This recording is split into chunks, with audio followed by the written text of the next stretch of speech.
What's up, YouTube? It's your boy, the Ol Drunken Geek again, and today I'm gonna review Avengers: Infinity War. Yeah.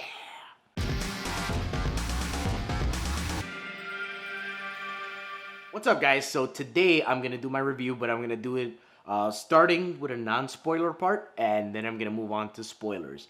The spoiler part's gonna be rather short, so I'll just flag you guys and be like, spoiler alert, and you guys know when to close it if you haven't seen it. And if you have seen it, you can stick around and we'll talk shit about it. We'll have a lot of fun. Let's get it rolling. The first thing to know about this movie is that it's not so much a movie as much as it is a fucking event. This movie was an event. Going to it was super fucking dope. There was mad people. Everybody was hype about it. The age groups at the theater I went to were like from fucking little kids to fucking, I don't want to say elderly people, but like older people in their 40s and 50s. Everybody was super hyped for it. I went to theater Thursday night. The shit was packed. Almost couldn't find seats. Beginning with my non-spoiler review, this movie was really good for a Marvel movie. It was pretty good. It was top 10 for me. Actually, definitely cracked the top 5 for me of my favorite Marvel movies so far. But like I said, it is an event. So this movie, you need to know everything that's happened in the MCU so far. If you're gonna take somebody and it's gonna be the first Marvel movie, it's not gonna work because this movie doesn't get into details of explaining things. No. You gotta know the characters, you gotta know the storylines, and yeah, man, it's strictly and directly for the fans. It's like going to watch the last Harry Potter movie without knowing anything about Harry Potter. So even though the movie doesn't really take time to breathe like a lot of other Marvel movies, it just keeps going from the beginning. It's got this energy and action. It just keeps going, and the quips and everything. Even though it is like that, you do get some character moments with some of these characters. The really meaningful moments, and you do see from previous movies where they are now the growth. You do notice the growth of these characters. Now that I thought was really cool, but again, leaning on all the other previous movies, which is okay. Nobody has beef with that. It's been 10 years. Everybody assumes you've seen most of these movies. This is a movie for the fans, or an event for the fans, rather. So it's totally understandable in that sense. In my opinion, one of the best parts of this movie, and a thing that I should state in my non-spoilery part of this review, is that this movie is a lot about Thanos. Like, a lot about Thanos. Thanos is like a main character in this movie. So just go in the movie expecting that. I'm not going to give you any more details other than that, but Thanos is a main component in this movie. He's not just a mustache-twirling villain. He has motives. And I felt like they could have even gotten into it a little bit more. But, they didn't, and they have their own reasons, and, I'll get into that in my non-spoilery part. But, yeah, Thanos, huge in this movie, huge. It almost felt like he was the protagonist at moments of the movie. So, just go in the movie with that mindset. Also, my grief with most Marvel movies is that the comedy's too thick. It's too much comedy. The Guardians definitely, the Guardians 2 Drax was too comedic. The Thor Ragnarok, too comedic in my opinion. But this movie does it in the best way Marvel does it in their movies. It all flows naturally. All the comedy flows naturally. I don't think there was even one scene or anything where the comedy to me felt forced. Everything just flowed from the characters and from the situation. So that's, I don't mind it. Because, I don't mind that Marvel has comedy. It's just when they beat you over the head with it is when I'm like, maybe we could have not done that. But in this movie, it's Marvel at its best as far as comedy is concerned. So, okay, getting that housekeeping out of the way, I'm going to go ahead and get into the spoilers of this shit. So if you don't like spoilers, you don't want to know anything, go ahead and bounce, ban one homie, and yeah. Spoilers! So the movie starts off right after Thor Ragnarok. So, Thor's out in Asgard. He gets his fucking shit trashed, but you don't see any of that. That was one thing that was like, okay. Like I said earlier in the beginning of this video, the beginning seemed a little rushed, like a little bit like, whoa, we're here already. Oh, we're doing this already. Kind of like Phantom Menace from the Star Wars prequels. But, that I had a little beef with that. But at the same time, like I said, this is an event, so everybody knows what they were getting when they got there. So why waste any time trying to set anything up? Boom, you're in there. You're in the spaceship when Thanos boards the Asgardian ship, and you just see everybody knock the fuck out. You didn't even see the fight with him and Thanos. You know, Thor is just on the floor. And you see Loki. Loki tries to bargain a little bit with Thanos, tries to talk some shit. You get a really cool character moment with Loki and Thor. That was pretty cool. But at the end, Loki gets his comeuppance, man. I was like, whoa, this movie's going there already. That was cool. With fucking Loki goes, you know, we have a Hulk. The Hulk comes out and him and Thanos fade for a little bit, you know. I like this scene. The thing I liked about the scene was like they show you the power levels of Thanos. Because he starts, you know, rocking with Hulk. And Ebony Maw goes, you know, let him have his fun. Like, let him have his fun. He's fighting the fucking Hulk. Is he just having fun? It was crazy. And I like the little character moment they had with Heimdall. You know, it's like, okay, you know, Heimdall's there. Not necessarily character moment, but I like that Heimdall was still there. He's still a part. You still got to see Idris Elba. And he did one last trick with the Bifrost. You know, sends Hulk out back to Earth to warn everybody. Hulk lands on Earth. That was cool. That was like a throwback to the comics where Silver Surfer crashed in the Sanctum Sanctorum to warn Thanos was coming. Hulk was a stand-in for that. So, you know, at the beginning, like I said, stumbled a little bit. But you can accept it for what it is because, like I said before, I'm going to say it a million more times in this video. This shit was an event. It was not a movie. This shit was a fucking event. So moving on, you get really cool character moments with Tony Stark meeting fucking Doctor Strange. How fucking cool was that? They were quipping back and forth, and they both had that nasty New York asshole attitude. That I thought was super fun, because they're both like little New York socialites and shit. And, you know, Stark is all like, oh, I'm the buddy. You know, Doctor Strange is like, I know everybody you know works for you. Well, I don't work for you, motherfucker, so slow your fucking roll. I thought that was cool. Wong was pretty cool. Spider-Man was really cool, how he showed up on the bus, how he joined them. Them going to space, that whole thing was super dope. Man, there was so much to pick apart in this movie because it was fucking action after action, y'all. One scene I didn't really like was when Peter Parker was on the spaceship and he's going out to space. Then he's like, I can't breathe, and he takes his mask off. Like, what the fuck? Peter Parker knows science. He knows that when you get higher into the stratosphere, there is no oxygen and you can't breathe. He's like, I can't breathe. And Tony Stark's like, moron, you're heading to space. How the fuck you gonna breathe up there? Oh yeah. That's one thing that even in Spider-Man Homecoming, the Peter Parker doesn't seem like the genius that he is in the comics. He's just like, you know, anyway, that's neither here or there. But Peter Parker does have the cool moment where he blows the hole in the spaceship, and that's his idea. He can take credit for that. That was cool. Then you get the meeting of Thor and the Guardians out in space with Peter Quill and Thor quipping back and forth. That was cool. You know, the Peter doing fucking Thor's voice. How fucking funny was that? You know, everything in this shit just flowed together like so seamlessly in a way. And in this part where, you know, the Guardians meet Thor, I felt like this is the time where it slowed down a little bit. Because you'd been, you know, you saw Thor before. And then you saw Earth, you know, Tony and Doctor Strange and Spider-Man and all that. And they go up into space and stuff. But then you get the Thor part and it's just purely comedy. It's purely dialogue. And that's the first time you do get a little bit of like laid backness to this movie. And I thought that whole shit was funny. The moments were... Rocket Raccoon was funny. How teenage Groot is still a teenager and he's playing a video game. It's like, you're mind-numbing video games. You know, throwback from Guardians 2.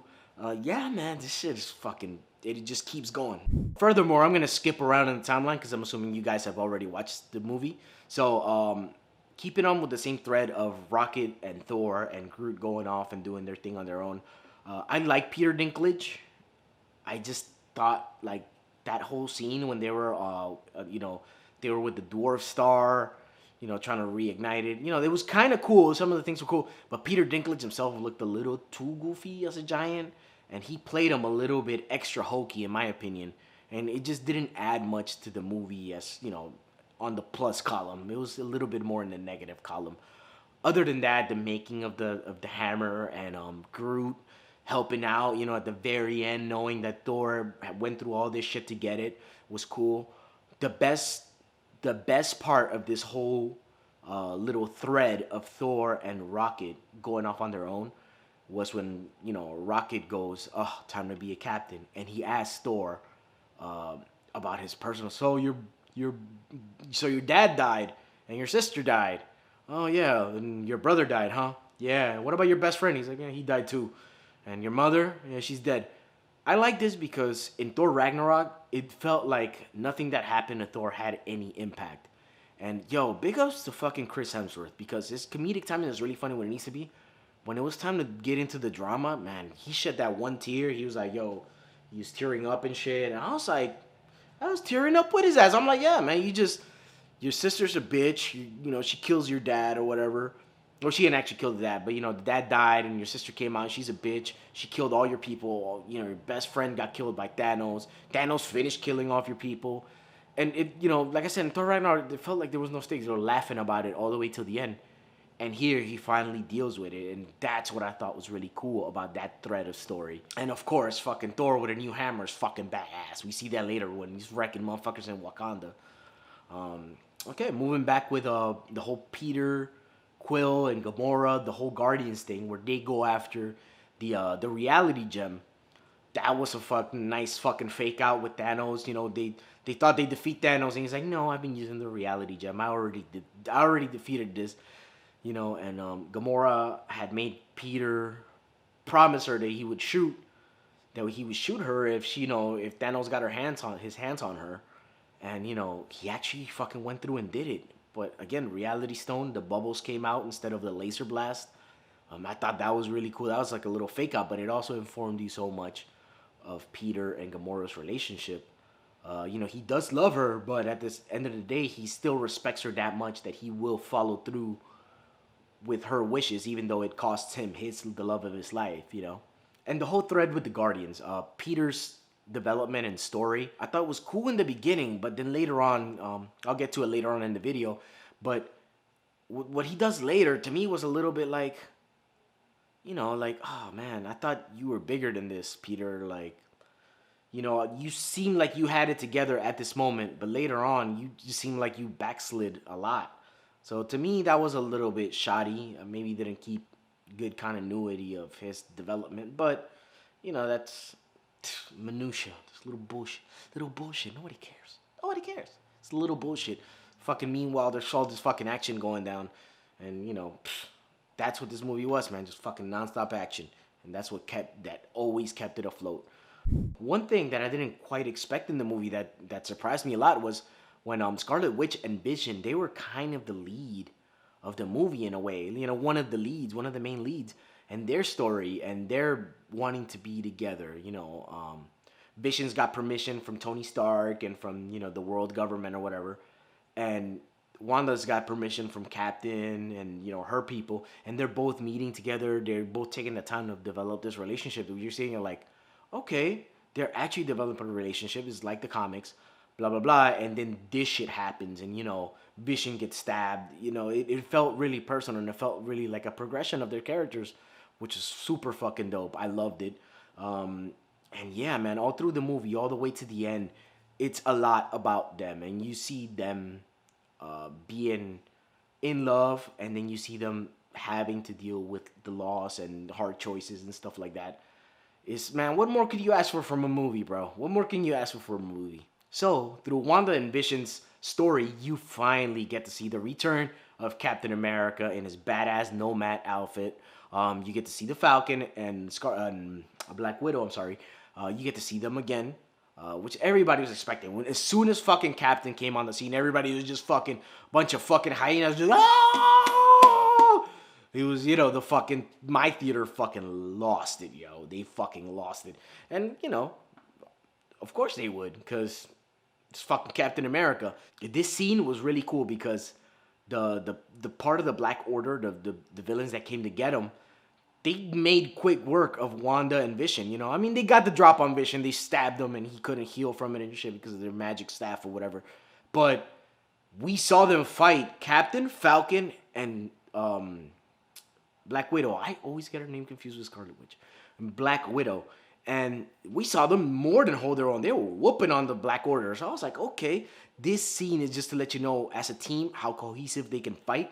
And, Captain's obviously the only superpowered one there.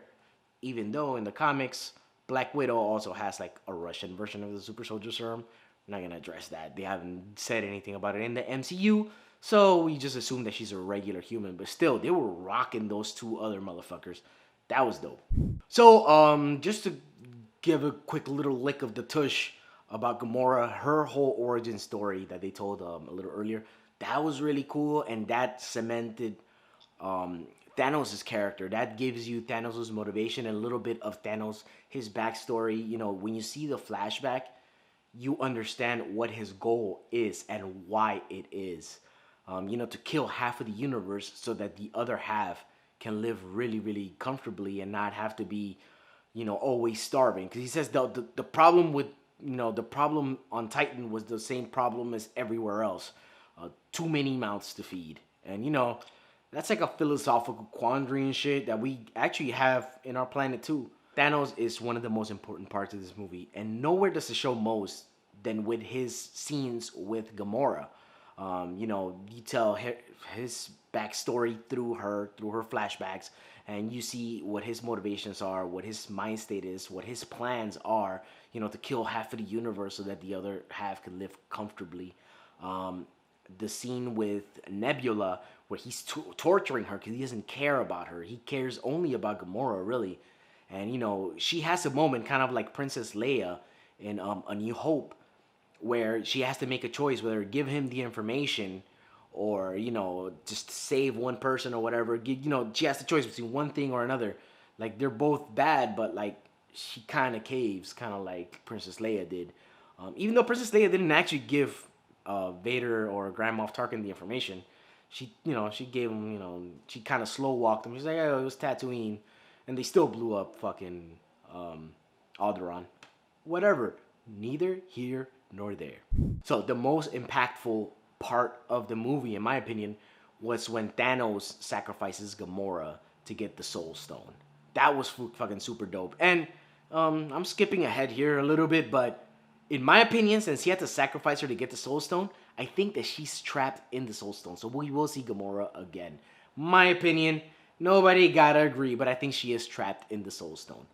And this scene was super, super, super cool because they gave you a nice little curveball for the people that know about the comics. Because, he goes to get the Soul Stone and you see what looks like the Grim Reaper, like death. And I've been calling this all along, yo. Fucking Red Skull never died. He got sucked in. I'm like, what happened with Red Skull? Nobody knew. But he's been fucking trapped in, like, this temple thing guarding the Soul Stone for fucking decades now. Ever since Captain Rogers has been on ice. I found that, like, a super nice callback. And I found that so dope. I was like, yes! Fucking Red Skull again. I liked Red Skull. I liked that first Avengers movie. Or actually, Captain America, the first Avenger. I loved that movie. And I liked Red Skull. So to see Red Skull again, that was super cool. And it was like a gut punch. Because you see him as the Grim Reaper. And you think he's, what's her name? Lady Death? Madam Death? The embodiment of death in the Marvel Universe. So as a comic book connoisseur, you kind of think, like, oh, they're going to do it. But no. It's a misdirect and it's the Red Skull. But getting back to the meat and potatoes of the thing, his sacrifice of Gamora, man. The fact you saw him cry, this is a real person. He's not just a mustache twirling villain. He has feelings. He has, his motivation still outweighs those feelings. And it's mirrored earlier by Peter when he shoots the bubbles. And, mirrored later with Iron Man sacrificing himself and Stephen Strange sacrificing himself. And, that brings me, nice little segue there, that brings me to the scenes on Titan where, Stephen Strange, Iron Man, Spider-Man meet up with the Guardians who have been looking for Gamora, and they come up with a plan. That was another also beautiful character moments with, Peter meeting Tony and, quipping back and forth. And with Spider-Man, the whole Footloose thing. He's like, okay, that's a good plan, but it sucks. And how about I do the plan, and that way it won't suck. And this, a couple years ago, Tony Stark was basically Peter Quill. And I really, really like this detail in this movie that Tony Stark has now grown. Through all the movies we've seen, I'm glad that we're not getting the same Tony Stark. He's now matured. And he's like, instead of like just quipping back, just clapping back at Peter Quill, he is like a little bit like, oh fuck, he's me. This asshole's gonna fucking whatever. But then when you get Thanos and you get them jump, dude, that scene was fucking action packed. It was so dope when they jumped Thanos and Spidey was pulling him one way and he had the magnet pulling him the other way, and you know they were getting the glove off, and fucking Doctor Strange also had him on a robe, and what's her name, Mantis had him in the, you know, she holding his brain.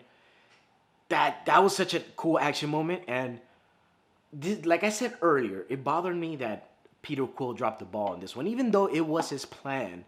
He dropped the ball because, you know, he asked her where Gamora was, and he was like, Gamora's dead, dude. And he fucking lost it. And because of him punching, or shooting, I forgot what it was. It was punching fucking Thanos. Because his bullshit, you know, Mantis lost her grip, the plan went awry, and now they were defeated, and he's caused half of the deaths in the universe. I thought that was a little bit too much on Peter Quill. And, you know, he looked like he was already growing, but he backslid, and whatever. It was a choice that the movie chose to make, the Russo brothers. I'll respect it, because it didn't completely take me out of the movie. It was just like a bummer. It was like, fuck. So, all in all, it was a really cool action scene, and it was a really cool character moment with Tony looking at Peter Quill like, dude, why would he do that? Even though, you know, that's like his growth from Civil War. Because he had a similar reaction after Civil War when he found out, or during Civil War, when he found out that Bucky had killed his parents. And, you know, it was really just beautiful to watch, like, the character growth. And also, Doctor Strange. I just thought that whole scene with Doctor Strange was really cool, where he was, like, meditating for a little bit. But apparently he had lived all the scenarios, like millions, like 214 million scenarios. And only one scenario would turn out good. And that involves him dying. I thought that was fucking genius. Genius. And, you know, he tells Tony, he's like, we're in the home stretch now, bro. Like, it's okay. You let me die. And he gave up the time stone. It was this whole movie, man, it just, the connectiveness between all the other movies, just, it makes it so cool. So, moving on to the last stretch of the movie, you get to see fucking Black Panther. You get to see Bucky again. You know, they bring Vision to Shuri so she could, you know, fix him, and you get a cool moment with her and Hulk, and rather Bruce Banner. And, you know, he's like, why did you guys didn't just do this? I thought that was funny. He's like, why didn't you just wire it this way? He's like, well, because we didn't think of it. And it just goes to show how smart Shuri is, how intelligent she is. I thought that was cool. The whole Battle of Wakanda was super, super dope. Everybody got into the action. You know, Thor comes in the end, wrecks everybody. Man, what can you say about it? It shows the competence of Black Panther as a leader. You know, because he's like, okay, these demon dogs, whatever those demon things were, we'll just call them demodogs from fucking Stranger Things. That's what I was calling them all night, demodogs. You know, they were surrounding the thing, and they were getting, some of them were getting through. They were surrounding the force field. And, you know, he's like, you know what? Fuck it. Let's face him here. Which is cool, because I felt like they would have, they would have defeated him if more would have went in through different ways. So he opened the portal thing. They all came in. They faded right there. They fought right there. I didn't see Wakanda, the city, get fucked up too much. So, you know, that seemed like it was a good plan. So you just sort of see the competence of T'Challa as a leader. That was cool. I think that was like a little bit of like foreshadowing for like future movies. He's probably gonna become like the Captain America of the next generation of Avengers. You know, like the guy that has the plan. You also got to see Okoye again. That was pretty cool. M'Baku was pretty cool. You know, obviously you had to watch the Black Panther movie. And if you did, then you're like, okay, cool. I just wish there would have been just a little bit more Black Panther, you know? The Hulk, his whole thing from beginning to end was cool, or how he couldn't Hulk out anymore. You know, fucking Hulk got knocked the fuck out so hard by Thanos in the beginning, he didn't show his fucking face the rest of the movie. Which, if you've seen any of the previews of the fucking trailers, You see the Hulk, but you don't see the Hulk the rest of the movie. They had fake parts of these trailers, which I thought was super cool. Because it faked you out. You went in there expecting one thing, you didn't really get it. At the very end, you see the last little battle. Everybody's getting knocked out by Thanos, and Scarlet Witch has like a really, really tough decision. She has to do basically what Peter Quill had to do to Gamora to save the universe. She had to, break fucking. Come on, man, that was fucking heartbreaking. But she had to destroy his gem, and then fucking Thanos just pulls a fast one with the fucking time gem. Like, okay, well, just reverse time. Give me my time gem. Give me my mind gem. Putting it back in my shit. Boom. And, Thor comes in with the axe. And, at that point, I was like, yo, okay, boom, he got caught. I'm like, this is how it's going to end, man? They're just going to throw Thanos away like that? And then he goes, you should have went for the head. And bah! Now, at this moment in the theater, when people started disappearing, when he does the snap and half of the people in the universe die, people in my theater, apparently most of them were Marvel movie fans. Nobody knew anything about the comics. And everybody lost their shit because you lost T'Challa. You're losing, a Bucky. You had just got him back. You lost all of the Guardians except for Rocket and Nebula. You lose everybody. And everybody's like, what the fuck? Nah. Everybody was like, what the fuck? This is what I meant by this shit. It was an event. And it was beautiful because was this the best Marvel movie? In my opinion, no. Was it a good Marvel movie? Yeah. Was it the best movie-going experience of my life? Yes. Yes, it was, dog. Because people in the fucking theater freaked the fuck out. They didn't know what to do. He snaps, half the people die, and then everybody's like, okay, something's going to happen. They're going to fix this somehow. They're going to do a Hail Mary, something. No. Movie ends. Half of the people are dead. Spider-Man dies. That was heartbreaking. Seeing Spider-Man die was heartbreaking. Seeing Groot. There was a little scene where Groot was fighting Thanos. He goes, his determination and shit. And then just seeing Groot die right there. You're like, what the fuck? Right? Or at least the people where I knew this shit was going to happen. To be honest, I've never actually read Infinity War or Infinity Gauntlet or Thanos Quest. But I am a comic book fan, and I did used to collect trading cards. And fucking back in the day, there was no such thing as spoilers. So I used to collect trading cards. So just from the trading cards, I pieced together Thanos' story. And like recently, there's been a lot of YouTube videos about it. So I knew everything was gonna go down. I knew about the snap. I've known about that for forever. That's like, at this point, it's like Crisis on Infinite Earths. Like everybody knows about that. That's in the comics, right? So. But apparently these were all movie people, and everybody in the fucking theater bugged the fuck out. That was fucking beautiful. And me and my homeboy were there. We laughed our asses off. We were like, yo, these people are so tight. They were mad. As soon as the credits started rolling, the shit ends. The credits start rolling. So we were there, and there were like mad Dominicans in the movie theater we were at. I don't know why. They were mad Dominican people. And as soon as the fucking shit goes on, you hear, ¿Cómo? And my boy lost it, and I lost it. And we were just laughing because we were like, what? It was a crazy experience because walking out, there were people with little kids, and you saw the moms hugging the little kids, and the little kids were hugging their shit, like their little Iron Man toy and their little Thor toy. They were walking around like, wait, what happened, everybody? This is the end? This can't be the end. Yo, it was beautiful to watch. I was like, whoa, these kids are going to grow up to be all serial killers, all of them. And yeah, man, it was fucking hilarious.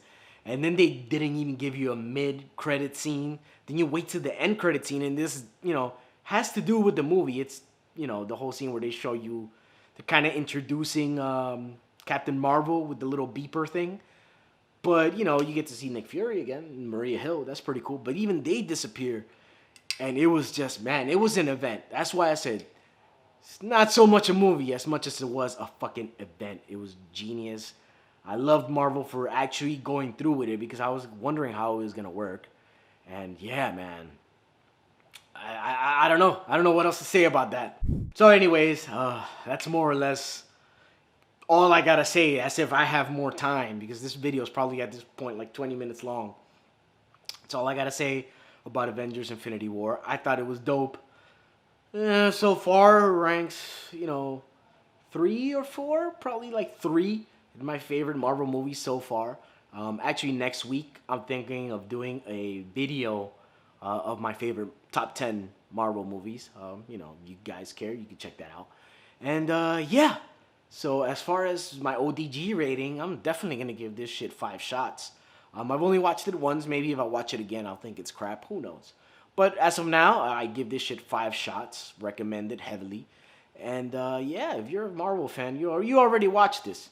You watched this shit opening night. You watched it this opening weekend. So I ain't gotta tell you nothing. And if you stuck around this long and not watched this movie, the fuck are you doing? Go watch the movie, bro. Even if it's spoiled, it's still fucking action. And, people punching each other. Who doesn't want to see that? So, yeah, man, that's all I got. If you like this video, drop a like. Got something to say? Drop a comment. Check us out on IG, Dropping Loads, Ol Drunken Geek. And yeah, man, ODG out.